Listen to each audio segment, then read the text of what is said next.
Hello everyone.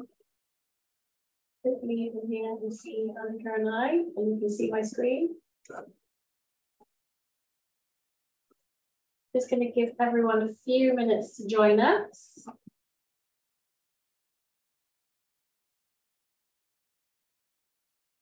Thanks for coming on a Friday lunchtime. I feel like we should have done music actually, Annica. It feels weird.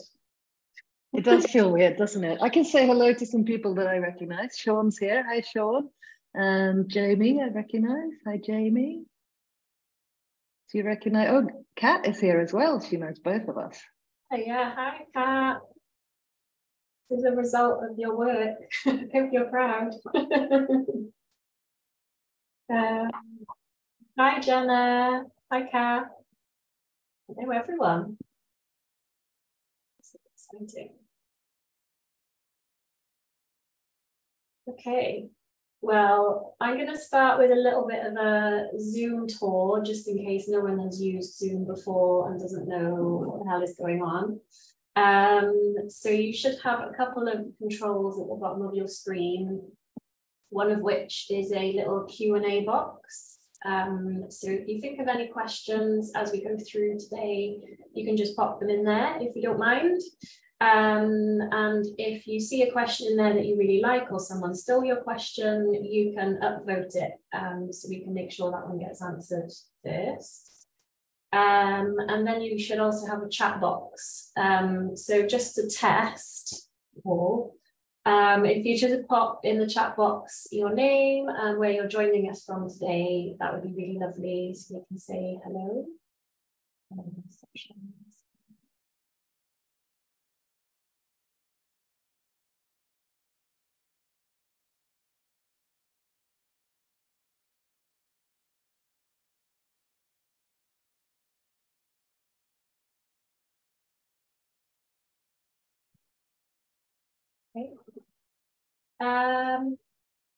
Okay, well, I'll make a start. Hopefully everyone is here. They're wanting to join us today. So I'm Glenda. Everyone's put it in the Q&A box, that's why. Chat is disabled. Awesome. I don't know why that's not working, sorry. We'll have to use the Q&A box, otherwise my anxiety will take over. Nice to see you all. Thank you for filling in Q&A. I'm Glenda. I run Bloom Marketing. I'm a freelance marketing consultant. I've been freelancing for around 6 or 7 months now, so I'm a bit of a newbie to it all.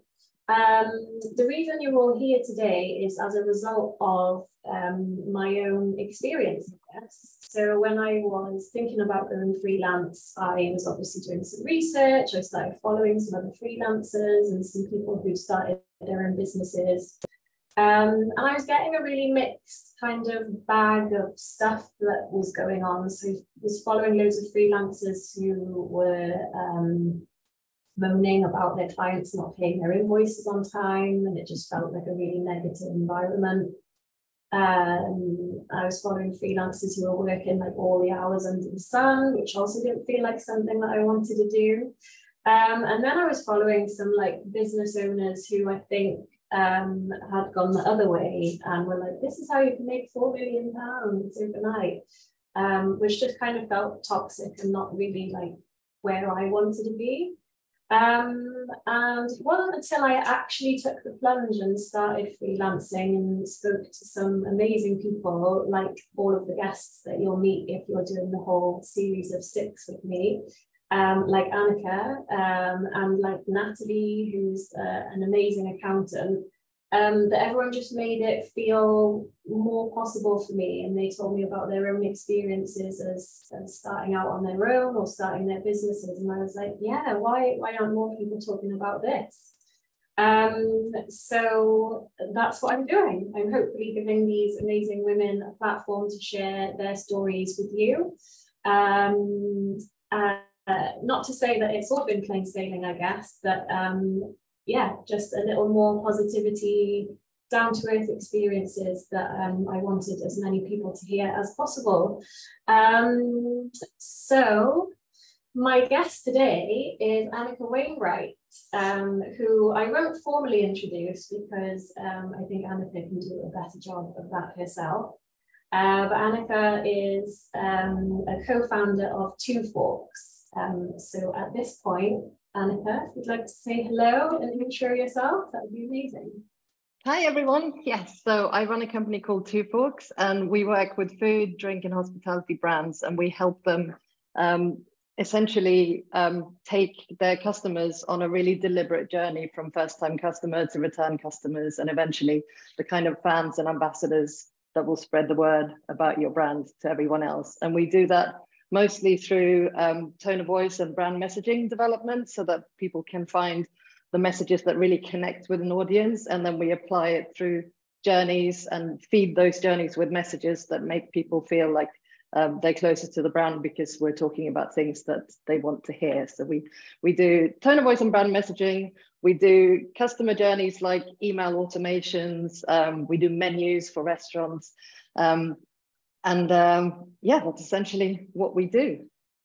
Amazing. And what kind of clients have you had? You've had some amazing ones, enviable ones that I love in hospitality. Who are they?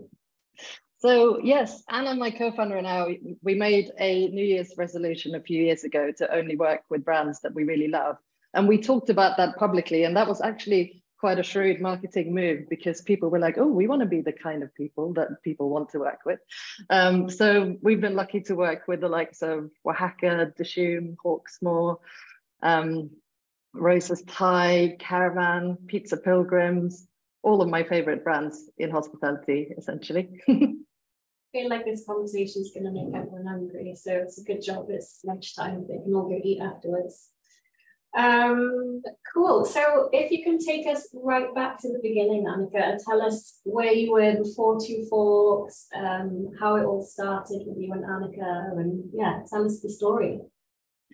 So for me, it all started way back when I grew up on an island on the west coast of Sweden. My grandfather was a fisherman and also a great forager, and he used to take us kids out on fishing adventures, and he always knew where the mushrooms were in the late summer and where all the right berry spots were. So we would go out hunting and gathering and bringing food back to my granny's house, and we'd all cook together. And my entire wider family, and I kind of credit this to my grandpa, who's sadly not with us anymore, but we just love eating, singing together, sharing good food and good times. And so I just thought from a very early age, I knew that that's what I wanted to do for a job, just sort of spend time with other people who like to share good food and drink with people. So I announced to my parents I wanted to be a chef. And they wouldn't let me. They were like, oh no, you're far too clever. You need to go to university. So I was like, okay, if I can't cook the food, I need to write about the food. So I applied to do a split major in journalism and psychology. And while I was doing that at City University in London, the journalism side of the course was very practice-based. So you had to do a certain amount of work experience hours to sort of get to the next semester. And everybody else was fighting for placements at The Guardian and The Times. Even The Big Issue was a big thing at the time. People want to work there. And I just thought, what's the biggest restaurant guide in London? I want to work there. And at the time, that was Square Meal. And I looked them up. Turns out their office was 5 minutes from my flat, which really helped. And I just wandered around, knocked on the door and said, can I talk to someone about work experience? I ended up having a 3-hour chat about food and restaurants with Mark, one of the publishers there. And at the end of the chat, it just kind of kept going on. And then he had to leave. And I was like, oh, so do I have a placement? And he was like, oh yeah, start tomorrow.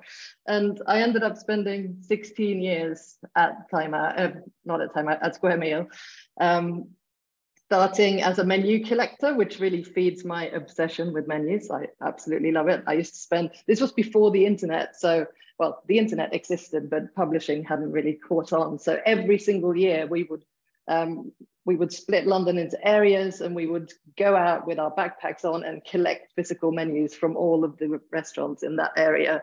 And I still think back on those days, wishing I still had all of the menus, because at one stage in the office, we had boxes and boxes of menus from every single restaurant in London. So that was really cool. And then after I'd sort of done my time menu collecting and ringing restaurants, asking for their opening hours and stuff, I was sort of offered my first reviewer mission, and it all just sort of snowballed from there. And I spent so I spent 16 years. It was 15 of those years I was eating out probably about 8 or 9 times a week and writing reviews about restaurants. And my figure has never been the same, but my my life is ultimately a lot better. So yes, I just love everything about restaurants and hospitality and the people in this business. So after 16 years at Square Meal, I started feeling a little bit like, well, I had become known around the sort of restaurant PR crowd as the person who would always send a thank you note with a few suggestions of how restaurants might be able to improve. So it got to that sort of stage where I could walk into a restaurant and feel like these guys are not going to be here in 6 months. And that to me was really sad, because I know how much heart and sweat and tears goes into a restaurant opening. So people were saying, you can charge for this stuff. And Anna, who was my deputy editor and ended up being a co-founder at Two Forks, we were talking about, actually, maybe we can sell this stuff. Maybe we can work with restaurants and help them instead of just reviewing them. So when Two Forks originally launched, we were sort of a mystery dining company. We had this product we called the Restaurant MOT, which we went in and we reviewed the entire customer experience, from the online presence before you went through to the exterior of the restaurant, how that looked, the sort of curb appeal with the outside menu, the full dining experience, the follow-up, or usually the lack of follow-up afterwards. We put it all into this mega report with a traffic light system of, these are things you should be fixing right now, or these are things you could work on, and these are things that are just like, you know, optimal things that you could do later on. So we did that, and a lot of the stuff that we uncovered were problems with the website or the menu or the emails. And so our customers were the people saying, you guys are writers, you could sort this out for us, instead of just giving us a report of how to fix it. So then we were like, oh yeah.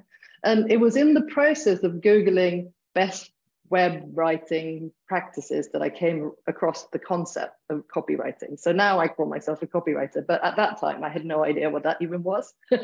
And I joined this community on Facebook called the Copywriter Club, which just completely changed the direction both of the business and also of our lives, essentially, because we then discovered that we could sort of marry mine and Anna's journalism experience, her English degree, and my psychology, the psychology part of my degree, and actually properly study behavioral science, figure out what are the words that cause people to take certain actions. And it was just such a mind-blowing moment to realize that we can change how people behave. We can change what people order, how they interact with a brand, just by changing the words. And I just got completely hooked, and we kind of relaunched Two Forks as a copywriting business. And then over the last few years, we've gone into those 3 key areas: brand voice and messaging, customer journey optimization, and also menu optimization. Menus are so fascinating because there's so much you can do in terms of getting people to order in a certain way because you know they'll have a better experience, or buy a little bit more to get the spend per head up for restaurants. So yeah, that's how the long version of the story of how Two Forks came to be what it is now. And I guess with the menu, sorry to go off on a little side note, but it's amazing what customers tell you about the way that they read menus as well, isn't it? Because I think operators are often like, oh, we do this and we do that, and it just becomes a bit of a list sometimes. And when you talk to customers, that I don't read that at all, and yeah, it's fascinating. Yeah.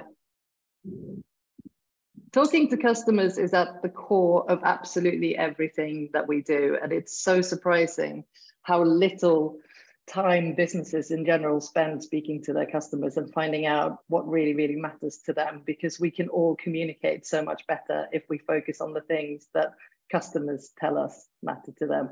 And I'm guilty of it myself. You know, it's the sort of cobbler's children's shoes situation. You never really have time to do for your own business what you want others to do. So I've actually taught Glenda my tone of voice process, and she is in the process of developing the Two Forks voice, which is very exciting. That's been fascinating, so fascinating, and just hearing you talk so passionately about stuff as well. It's so exciting to listen to you.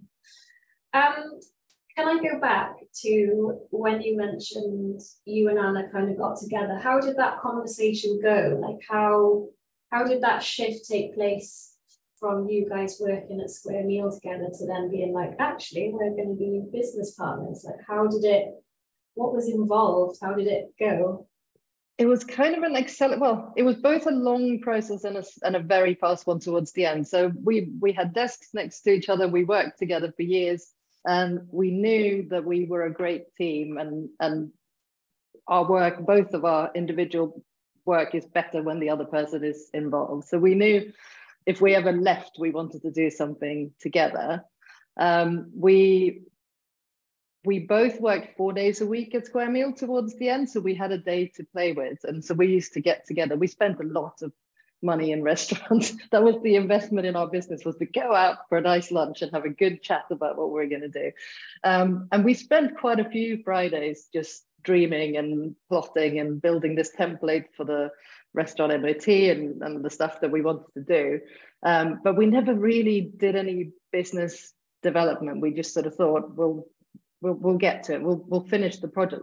This is what business coaches tell you not to do: finish the product first and then go out and find the customers. But we did it that way because we had the safety of employment on the side. But we had great times planning this for quite a long time. And then our very first client was the Great Northern Hotel, when that was taken over, when King's Cross was just being redeveloped. And our friend Anthony's dad was the GM of the hotel, and he wanted someone to consult on the food offering at the hotel. And it all happened super quickly. And he said to us, right, you're the perfect people to do this work for me, but I can only deal with limited companies, so you need to start a limited company. So we literally went online to companiesmadesimple.com, I think it was called, bought a limited company, registered, and off we went just to service this one client. And in hindsight, we probably should have spent a little bit more time thinking about how do we structure this partnership, and, you know, is the limited company the right thing for us right now in our sort of self-employment journey? But it just felt so exciting to have a client before we'd even launched, so we just went for it. And the rest is history.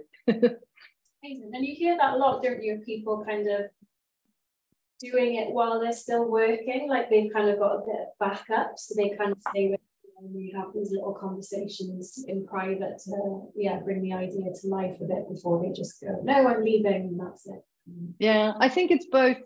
It can be both a safety blanket that becomes a little bit too comfortable, and it can also be liberating in the way that you can properly get yourself set up, and you can have the time and the space to really think about how you want to do your business. But ultimately, it's not until you properly step out into the wild that you can really go for it. Because I probably stayed at Square Meal. So I went from 4 days a week to 3 days a week to 2 days a week to 1 day a week, and just sort of stepped down in hours. But it wasn't until I finally let go of the safety blanket that I could really focus on the business and properly make it, because I think you can get too comfortable and too reliant on just that sort of 1 day of full-time employment. So yeah, it was also a hard place to leave. It was a great place to work. I met some of my best friends in the world there, and it was the day when I finally left, I cried and I cried and I cried, and then afterwards it just said, okay, right, that chapter is closed, and now we are on to more exciting things and doing it for ourselves. So yeah, it was not the traditional way of doing it, and I probably, if I went back now, I would try and reduce the crossover period, but it got us going, and we didn't have to take any loans, so that's always a bonus when you start out.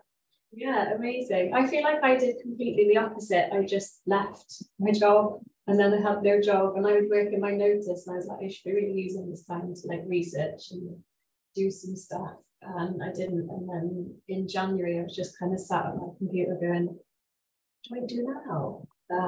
Which was a bit scary, but it did also give me a bit of a rocket to do something about it, motivated. Yeah. And it pushes you, like you never would have put that shout out, like we wouldn't be working with each other if you hadn't had the sort of, right, I need to get Mrs. I'm shouting out in this WhatsApp group, and and you got loads of business through that one post. One WhatsApp group or one LinkedIn post, and I was like, whoa, this is cool. I love being freelance. That's what happened to us as well. So in the early years of Two Forks, I can trace every single piece of business back to one Facebook post where I just put up, Anna and I have launched a business, send anyone our way who needs help with restaurant consultancy or mystery dining. And it all just came from there. And it's funny because I always assumed we have so many friends in restaurant PR, so many friends in the industry. Most of the leads came from friends who weren't even in the industry, but who we came more immediately to mind because when they talked to someone who needed something, they were like, oh, I have a friend who works in food and marketing, and like they only know vaguely what we do, but they just sort of assume that we're a fit for everything. So our best ambassadors have been sort of lawyers and accountants and the kind of people you never expected. So that's a great tip for someone who's just starting out. Talk about your new business with everybody, not just who you think is going to be your ideal customer. Talk to the people who just care about you as a person, because your network is so much bigger than you think. Yeah, that's a great piece of advice. Amazing. Okay, I'm gonna delve into the memory archive now, Annica. So do you have moments when you and Anna first started out at Two Forks where you were like, oh my God, I think we've made it here. Like this is it. We've hit the big time. Well, we kind of thought that we made it with that first customer. But when I really felt like I made it was I had been working with this business coach who said, you should get your name out there, you should go to more events, and you should ask questions, and you should introduce yourself so everyone knows who you are. And so Anna and I both dared each other to sign up for the casual dining show. And we went to the various seminars, and we sort of were like, let's divide and conquer. So I would go to one seminar and she would go in the other lecture theatre. And in every single lecture, we would put our hand up, we would stand up, introduce ourselves and ask a question. And I went to watch Shamil from Dishoom give a talk, and it was sort of like the keynote of the day. And I was first to put my hand up. And when they came over with the mic, I stood up and I said, hi, I'm Annica from Two Forks. I've got a question for Shamil. And Shamil said, oh, hi, Annica. I think I follow you on Twitter. And I just thought, oh, wow, Dishoom, follow me on Twitter. And that felt like, right, okay, we've arrived. People know who we are. Oh, nice. I was such a big fan of Dishoom. When you first told me that story, I was like, oh, it's amazing. Yeah, and what about the opposite then? Do you have any, like, not bad memories, but like things that maybe happened that now you feel like, oh, why did we do that? Or any kind of horror stories that you can remember throughout your time? I think the first sort of big lesson was to stop thinking like a freelancer and start thinking like a business owner, and not to just sell your time to people. So because we came from journalism, where it's you essentially charge per word, like 50p per word for an article, or you might charge a day rate if you're an editor, which we both were towards the end. We kind of based our whole pricing on journalism prices, not realizing that copywriting and mystery dining are both more valuable than what journalism pricing is. And also we filled our calendar with client work. So we would try to book completely Monday to Friday, 9 till 6, full on client work. And nobody had ever told us that we needed time to do some marketing for ourselves or bookkeeping and all that kind of stuff. So we've been freelancing as journalists because we were working 4 days at Square Meal. We were writing for Time Out and Evening Standard and other publications. So we thought, oh, we've run freelance businesses before, this is easy. But actually we were heading for burnout quite quickly after the first sort of year, when we realized that you had to do all of that other admin stuff at the weekend if you sold all your time. So I credit a lot of what we do now to the business coach that I had, or she's a copywriting coach called Joanna Weed. She's based in Canada. I did this program called the 10X Freelancer. Everyone on the American side of the Atlantic like to talk about 10X everything, but she really did 10X our business because she taught us how to properly charge for what you're worth, A, by considering the value that your product brings to your customers, and B, properly working out how much time you need to work on your business so that your sort of hourly rate that you have in mind covers the sort of admin side as well. So at the moment, I only really work full on client work 2 days a week, and the other days are sort of business development, meetings and invoicing and all of that other stuff. So those 2 full days of writing have to pay for all of the rest of it. And so that was a really useful lesson that we learned early on. And if I hadn't come across that woman, Joanna, I think we would have probably still been charging journalist prices, and that there are so many of our peers who left journalism at the same sort of time and rebranded as copywriters who are still charging the same day rate that we were back then. And so I'm very grateful for that sort of introduction to a new way of thinking. Yeah, definitely. I think it's an easy trap to fall into, though. It happened to me only because I was so paranoid that I had to make the same amount of money that I was making when I was employed, and that I had a salary that I didn't need to really think about. That I was just like, no, every day that I have available, I'm going to book out every single day. Like, I can do invoicing in the night, it won't take very long. And even though Natalie, who's the guest next week, the accountant, warned me, she's like, so you're going to work 4 days out of the 4 days you've got? I was like, yeah. She was like, okay, well, when are you going to do all of your like admin and your own marketing and this and that? And I was like, oh, well, I'll just do it in the evenings or on the weekends. And she was like, oh, you might find that you might want to take a day. And I do now, I have a day, but I still don't feel like it's enough. So it's interesting that you say, yeah, 2 days are your chargeable days. And yeah, interesting. Cool. So talk to us a bit more about the brand voice and brand messaging. Why should we care about it? Why is it important? So I think that what you say and how you sound when you say it as a brand has a really strong impact on how customers feel when they interact with your brand. I think if we were all in a room together where we could sort of write down on a piece of paper, like, what's our favorite brand? If we had a long list of everybody in the room's favorite brands, I bet you they're brands who have really invested in their brand voice and their story and their messaging, because the human brain is sort of neurologically programmed to be a sort of story addict. And, you know, that's how back in caveman times, people found out where the hunting spots were and where the food, like it's a survival instinct that's built into us as humans. So we like the form of storytelling for finding information. So having messages and developing stories that you can tell is really, really important. And also the voice and the way that you sound when you tell those stories is basically how people feel like they're one of your tribe, or like they're connecting with you. We like the people that we know. And if a voice sounds like a friend of yours, or, you know, someone that you would hang out with, you'll want to spend more time with that brand or that business. So that's essentially the theory, is that we want to make customers feel like they're part of the family, so to speak, or like a group of friends.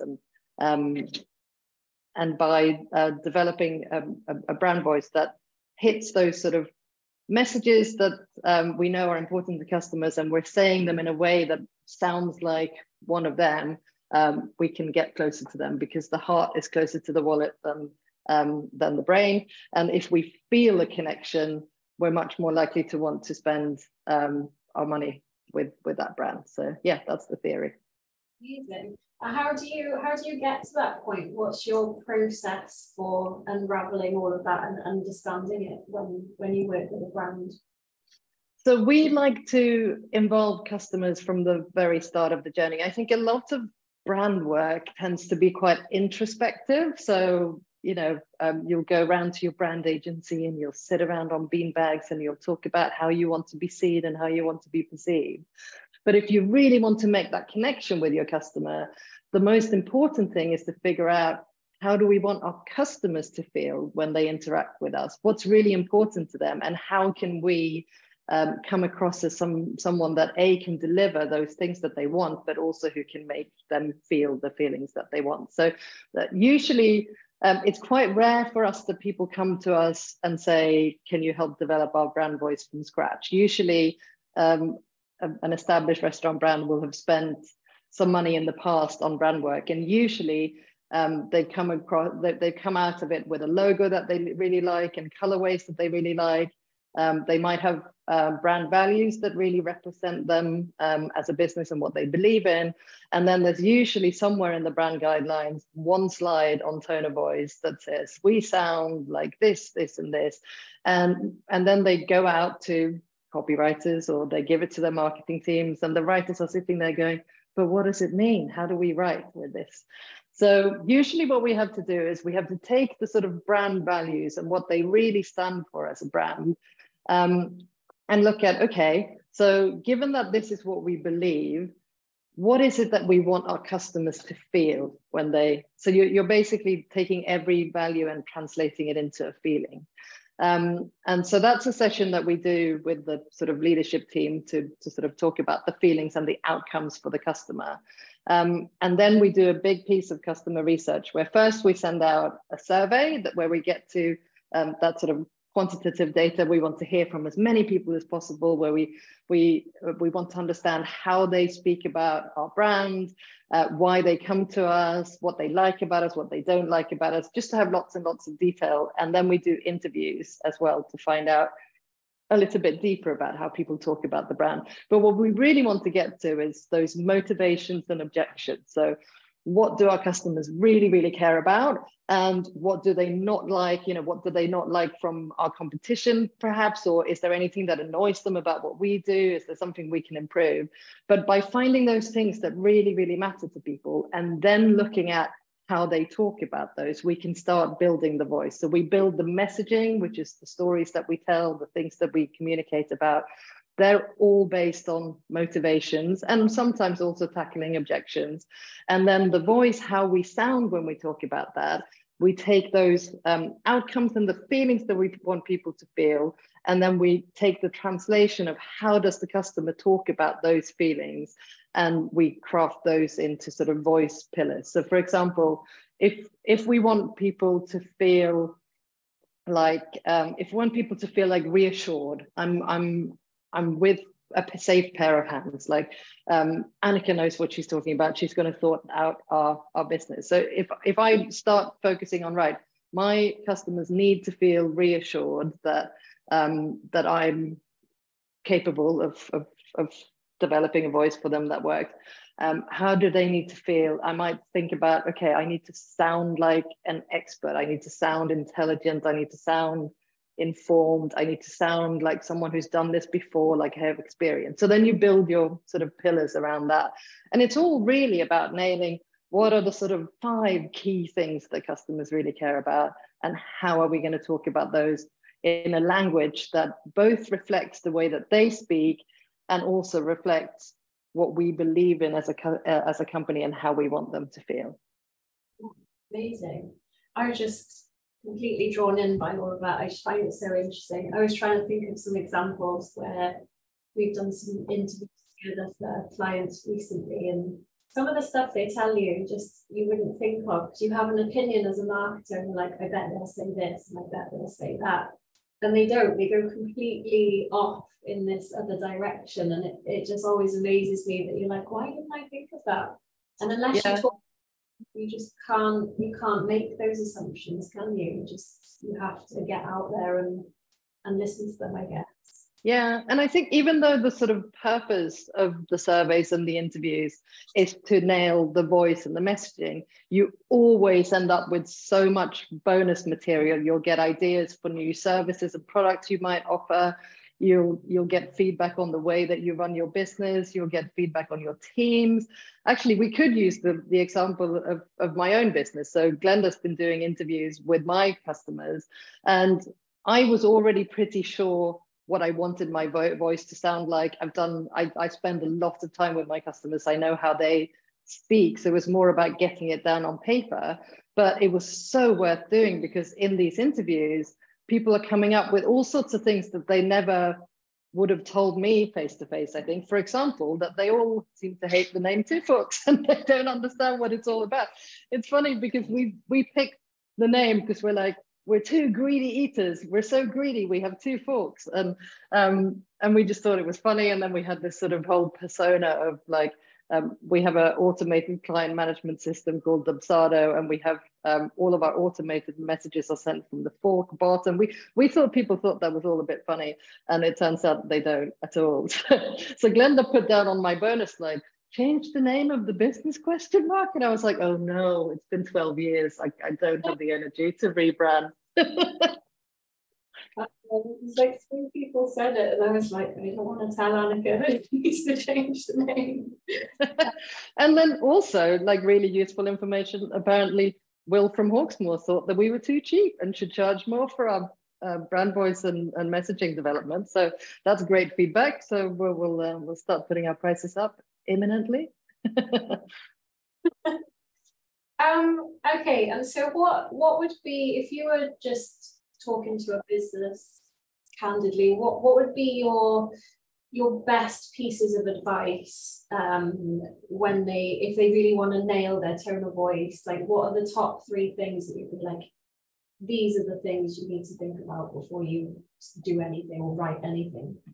Well, the number one thing is talk to your customers. You simply cannot develop a voice that connects with current or prospective customers if you don't talk to them. So if you don't understand what motivates them, what objections they might have, and how they talk about those, it's absolutely impossible for a voice to make a connection if you don't do any of that. So that's the number one thing. And then focus on those. What's that? Sorry, that would apply to freelancers too, right? Like, it doesn't have to be a business. I think it's still important to understand who your customers are as a freelancer, what motivates them to want to hire a freelancer and that kind of thing. It's important for anyone who wants to sell anything to anybody else. You need to understand who that anybody else is, what makes them tick, why should they come to you, and how can you win them over? That's essentially it. It's very rare these days that anyone has a brand new business that doesn't exist. So you're not selling the commodity itself. You know, there's hundreds and thousands of marketing consultants. You're one in a million. You're selling yourself and why you're different. You're selling the relationship and what they can expect in terms of their relationship with you, and are they going to have fun, or what are they actually looking for? Are they looking for razor sharp efficiency and someone who sort of plows through works and bothers them as little as possible, or do they want that sort of cuddly, come round for cups of tea and let's hang out together? If you don't know the basics about your customer, even as a freelancer, you're not going to be the memorable one. And so the third one, the third piece of advice would be, try to identify the sort of spots within your customer journey where you can surprise and delight and just be memorable. So try to get people to remember your service compared to other people's services. So that goes for freelancers. There's probably, even in a small town, there's 100 different accountants you could go for. There's 100 marketing specialists. You have a big choice of website developers, photographers, whoever's watching. There will be lots more people that offer a similar service to yours. So you need to find out how can you surprise and delight and make people remember you, so that next time they need a service, they'll pick up the phone and call you without researching all the others first. Amazing, great advice. And if you could give someone who wanted to start their own business or take the step from employment into self-employment, what are your 3 pieces of advice for that? Well, the first one will be surround yourself with people who can share the journey with you and tell you what to do. As I said, I would still be charging freelance journalism prices if I hadn't met this woman, Joanna, from Canada. And I think we all have examples. Anyone that I know who's a business owner has benefited hugely by surrounding themselves with a network of other business owners. So you don't have to, even if you don't have budget to join any kind of coaching program, which I think can be hugely beneficial, but it's not something that everyone can afford at the start of the journey. At least go and find your small business networks locally or online. Find the kind of people, who do your line of business. So joining the Copywriter Club for me was huge. I got to meet so many different copywriters from all over the world and learning about the processes and the pricing and all of that stuff that other people did. It gave me confidence to raise my own rates and do that side of things. But also get yourself into rooms with people who run businesses of all other types. So it's great to have a lawyer friend or an accountant friend or someone who's in the kind of business that your customers are in, so that you can get insights from them on, what people are thinking. So yeah, the network is the number one thing. Just get out there and hang out and ask the questions. You don't have to suffer through anything alone. There is someone else who has done what you're struggling with, and it's so much easier if we just share with each other. Number 2, which we've touched on already, is talk to everyone about what you do. So if you go to a dinner party at your aunt's house, tell everyone what you're doing. It's those random connections and the people that you're least expecting to send you the leads. They're the ones who are going to feed your inbox with interesting opportunities. And also the third one would perhaps be, don't be afraid to pivot, the famous COVID word. When we launched Two Forks, we were a mystery dining business. We put all of that time and effort into the restaurant MOT. But actually what we found after a while was the people who really needed us weren't necessarily the great restaurants. So we ended up having a lot of quite bad meals and we really weren't enjoying ourselves. So even though you put loads of time and effort into building a particular type of business and there's leads coming in and people are happy to pay what you're charging them, if you're not enjoying it, try something different. And so what we've done over the years is slowly pivot. We started out being, even when we changed to copywriting, we said, we can do any kind of writing for any kind of business. And the more we've narrowed it down to, we really, really love to work with people in hospitality. They're just the best people. So although we work with food and drink brands as well, we tend to only work with food and drink brands who supply to the hospitality sector because they're kind of our people. They all love the same things that we do. So like we've done a lot of work with Bella Sue, who's one of the biggest ingredient providers to the hospitality industry. We've also worked with some hospitality tech companies like Airship and Toggle, but whenever we work with businesses that aren't hospitality businesses themselves, they're people who feed into that wider industry because we just know that we love them. So the more we've honed in on that one group of people that we know we really enjoy spending time with, we've been able to listen to them, find out what they need, and sort of start dropping the services that perhaps, you don't have to do everything under the sun. So we've stopped writing blog posts and we've stopped writing newsletters for people. We focus in on the sort of email automations, the menus, the brand voice, the stuff that's really going to help people make a difference. And that's been a big step. Have I done 3? I lost count as well, but it's all good stuff. I think something, this is probably number 4, but something that you told me was that, isn't the whole point that you're doing this so you get to like live the life that you want? And that's always stuck with me. Like every day that I sit down at the computer, maybe I'm doing something that I don't enjoy for another client, and if not you ever, obviously. I kind of go, and is this what I want to be doing with my day? Like there has to be like a benefit of making that switch. You know, you don't have paid holidays anymore.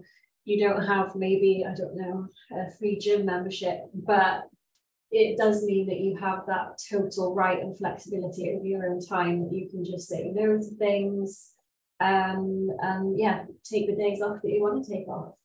Absolutely. And life's too short to spend time with people that you don't like. And that's where that New Year's resolution came from for us. We had one, I'm not going to say who it was, we had one nightmare client that nearly broke us. And we sat down after that and thought, we didn't leave employment to go and work with someone who treats us like that. We need to stop this. So that's when we made the big announcement. We're only going to work with businesses that we love on projects that we really love. And it was amazing because we went out, we used it as a marketing thing. We sent an email around saying, this is what we're doing. And loads of business came in. And then we kind of got a little bit caught up in that and forgot that August is usually really quiet and we hadn't done any marketing, and we'd never done any marketing really. And so we sat there and we thought, oh, August is always quiet, that's fine. And then September came around and there was no leads coming in. And we're like, oh, we might not be able to pay ourselves this month. What's going to happen? And then we sort of figured out that we actually do need to do a bit of marketing and actively go out and get business. But even in those hard months when we didn't have any business, we did turn some projects away because they weren't right, because we didn't click with the people or we didn't believe in the product.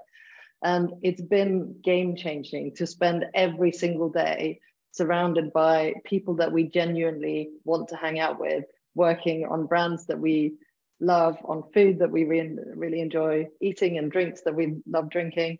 And that's been such a game changer that I would recommend that everyone just learn to say no. If you get that sort of weird feeling in your stomach that this doesn't quite feel right, it's probably not right. And we kind of we do these, my clients, actually, I'm going to visit one of my clients tonight. We've become such good friends that we go and stay at each other's houses. But I'm going to see this lady, Sophie, who I've been working with for about 5 years. She told me when we had our first sort of coffee on Zoom, I always do a 15-minute coffee before we even discuss a project. We just meet online and we chat. And once we started working together, she said, oh, I felt like I was being auditioned on that Zoom catch up. And I was like, Sophie, I think you're right. I think that's what we do. We actually do audition people. Like, is this someone that I would actually want to go and have a coffee with, and someone that I can picture myself hanging out with? So I guess it's a bit like speed dating. We do ask a lot of personal questions and like how they work and what they like to do and all of that kind of stuff. But it's been completely foolproof because there's only been a couple of times when someone hasn't really felt right in that first Zoom call. And a really big warning bell is when people don't show up to those calls. If they don't have enough respect for your time to show up for the first Zoom, it's likely that they're probably also going to miss future calls, and they're going to be hard to get hold of. And those kind of warning bells you want to listen out for, because they'll only bring you hassle for the rest of your relationship. So yeah, if you can afford to, and even if you can't afford to, we couldn't afford to for a couple of months, but we stuck with it and we were really strict about who we worked with. Eventually that pays off, because once you then, I don't really like the bragging side of it, but like, it's great to have a slide with all the amazing brands and logos that you work with. And when I show in the first sort of proper client meeting, once they've passed the coffee test, I get to the slide that has all those lovely restaurant logos and food brand logos. People do look at that and go, I want to be one of those brands. And I think it's only by focusing on those businesses that you really want to work with that you will get. And in the beginning, the slide had 3 brands on it, and then it had 5, and now it's got 25. And I think that's a really strong selling tool, is other great brands, because if they make you feel good, chances are they make other people feel good, and other brands want to picture themselves in the same sort of collection as those others. Amazing, such great advice. Okay, I'm going to check the Q&A box, which is the only box you can type in. Apologies. See if there's anything in here. So if you have a question, just pop it in there for me. Oh, that's nice. From Jenna, no question, just wanted to say thank you to Glenda for organising and Annica for such amazing advice. Many notes and being inspired. That's nice. Oh, that's lovely. Thanks, Jenna. I've only just seen the cat is in her sun lounger as well. That sounds lovely. Yeah, very glamorous for a Friday afternoon. She's definitely living the life that she wants. Okay, Annica, I have one final question from me. As someone, you say that, or things that we've had conversations where you've said that you never stop learning, you love learning, you love reading and listening to loads of stuff, kind of staying on top of what's happening out there. What are your top recommendations for like best podcasts, books, I don't know, anything, videos? What are you into? Where do you get your inspiration? Podcasts and audiobooks are my main thing. I go for a walk every morning before I do anything else. And that's when I like to do most of my learning. So I'm absolutely addicted. I subscribe to way too many podcasts, but the ones I always listen to is the Copywriter Club podcast. If anyone else is interested in copywriting, that there's hundreds and hundreds of episodes. They've been going ever since I came across them back in 10 years ago, I think. So there's loads to listen to there. There's another American podcast called the Marketing Book Podcast. It's this guy, Douglas, who is the most well-researched podcast host I've ever come across. He puts so much into his episodes. And he basically every single week interviews a new author of a marketing or sales book. And so the content is always amazing because these guys are good enough to get published. And then Douglas reads all of the books and asks really intelligent questions. And you can kind of always get a feel for, you get most of the learnings from the book in 1 hour long episode. And then from there, the interviews that have been really amazing, I've then gone to Audible and downloaded the full audiobook and then sort of delved deeper into that. So that's probably my number one recommendation. I think it's really useful for anyone, even if you're not a marketer yourself, just listening to really intelligent people talk about marketing. They have such great ideas for just how to sell yourself and how to present yourself as a small business. So that one's really good. And then I also love How I Built This, which is an NPR podcast, another American one. This guy, Guy Raz, who's a really good interviewer. He interviews people behind big brands and he has British people on it as well. I remember Joe Malone was on there and the people who founded Five Guys have been on there. He talks to really like founders of really big businesses. Whole Foods was on there. And you get that story of the early days of the business and what it took to build it. And it's really useful to remind yourself that even those huge, big budget brands that everyone knows around the world started from nothing and a whole lot of hard graft and a good idea and a good network a lot of the time. It's really interesting to hear those stories, I think. Amazing. Thank you for sharing those. I hadn't heard of a couple of those. We do have a question. Have either of you found any networks or groups of freelancers or founders that you found it useful to talk things through? I'm new to and have some fantastic marketing and hospitality networks, but would love to network with other people going through the self-employed journey.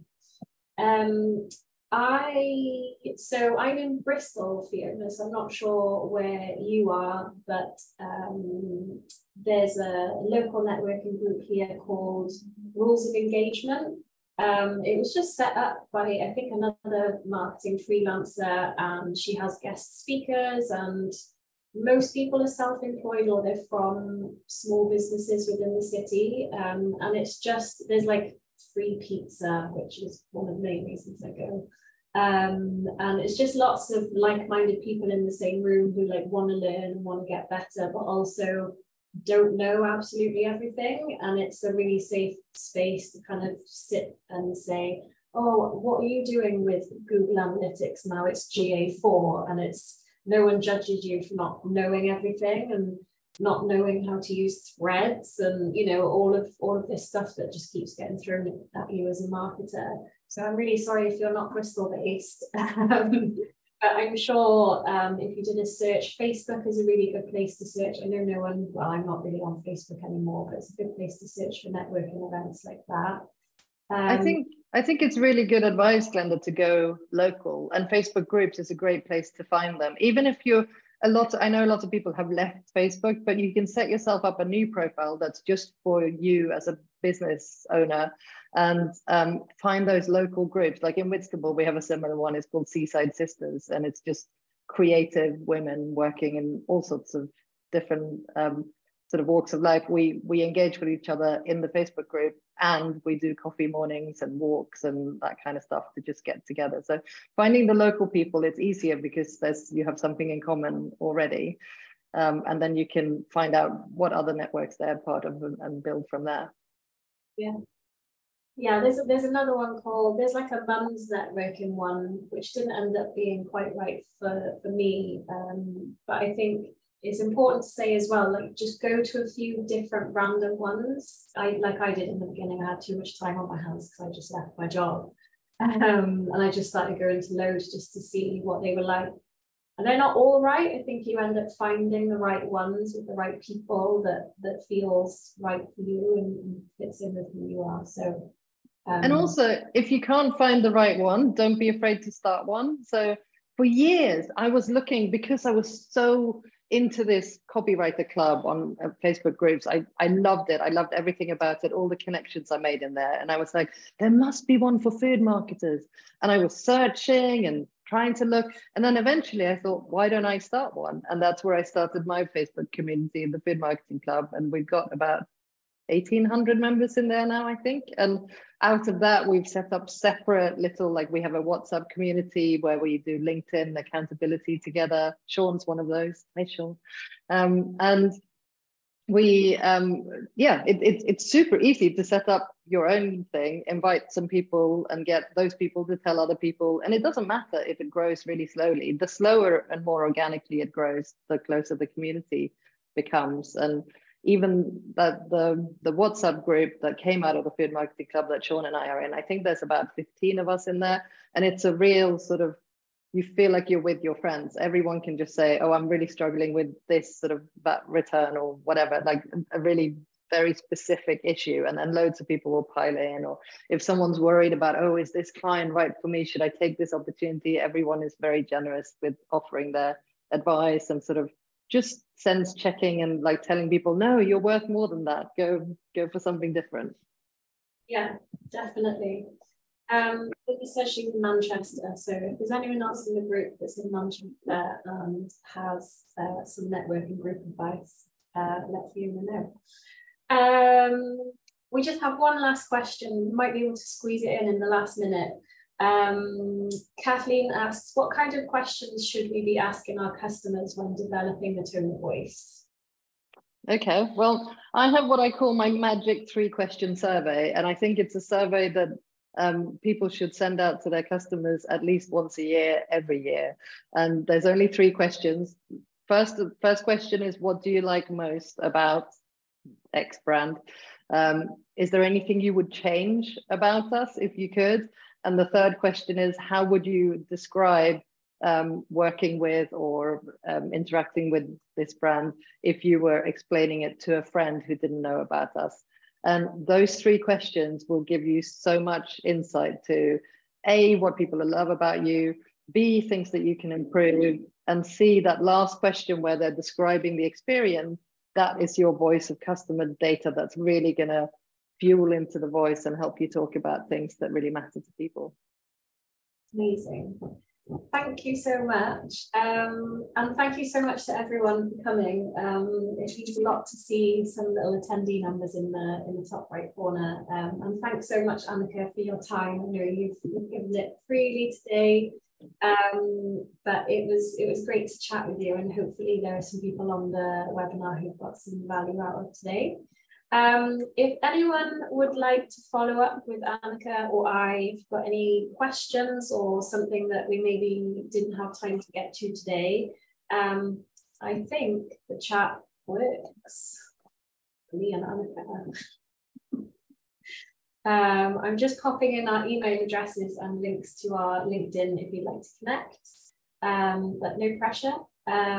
Thank you all so much, and hopefully you can join us. There are 5 more of these with 5 other amazing women. Next Friday is Natalie Binstead-Way, who is an accountant. And if you have any finance questions for setting up on your own, she is quite literally the queen. So hopefully she can answer some of your questions then. But yes, that's it. Thank you, everyone. Amazing. Thanks for having me. Thanks for coming, everyone. Cheers. Bye. Bye.